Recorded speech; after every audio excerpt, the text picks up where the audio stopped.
Bonjour à tous et bienvenue dans votre journal des produits de bourse de l'Obstat du mercredi 10 avril. Le CAC 40 clôture quasi stable en légère hausse de 0,11% à 3670 points.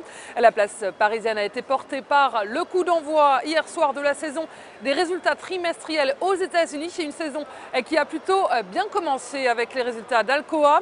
Et sur la scène internationale, le ralentissement de la hausse des prix à la consommation en Chine a été plutôt bien accueilli par les investisseurs européens et la place parisienne reste quand même prudente en attendant la suite des publications des entreprises américaines et plus prudence également face au retour des craintes en zone euro. Après Chypre et l'Italie, c'est au tour du Portugal de cristalliser l'attention des investisseurs. Et du côté des valeurs sur le CAC 40, on retrouve en tête de liste le groupe sidérurgique ArcelorMittal à plus de 37%.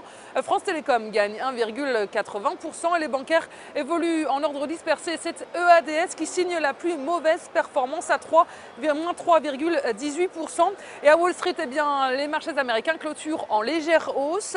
Les investisseurs ont été encouragés, comme les marchés européens, par l'ouverture hier soir de la saison des résultats trimestriels des entreprises américaines. Comme d'habitude, c'est le géant de l'aluminium Alcoa qui a lancé le coup d'envoi de la saison. Donc des résultats bien reçus, puisque même s'il reste contrasté, puisque le bénéfice net est en hausse et meilleur qu'attendu. En revanche, les ventes ont déçu.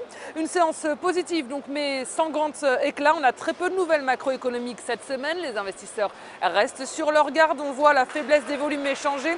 Hier, ils attendent la suite des publications trimestrielles et ils vont devoir patienter jusqu'à vendredi pour connaître les résultats des banques JP Morgan et Wells Fargo.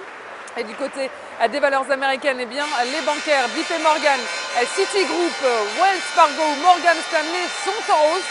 Elles ont bénéficié des commentaires positifs du patron de la Fed, Ben Bernanke, sur la solidité des banques aux États-Unis. Et la valeur du jour, c'est aujourd'hui le leader des services à l'environnement, Veolia Environnement. Le titre reste soutenu par une ligne de tendance haussière en place depuis la mi-janvier 2013.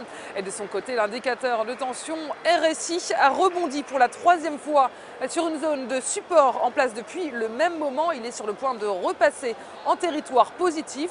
Et ces éléments militent pour la formation d'une nouvelle jambe de hausse tant que les 9,37 € ne sont pas enfoncés et viser un retour vers les plus hauts de 2013 à 10,67 € avec en dépassement de cette résistance, la cible à 11,34 €.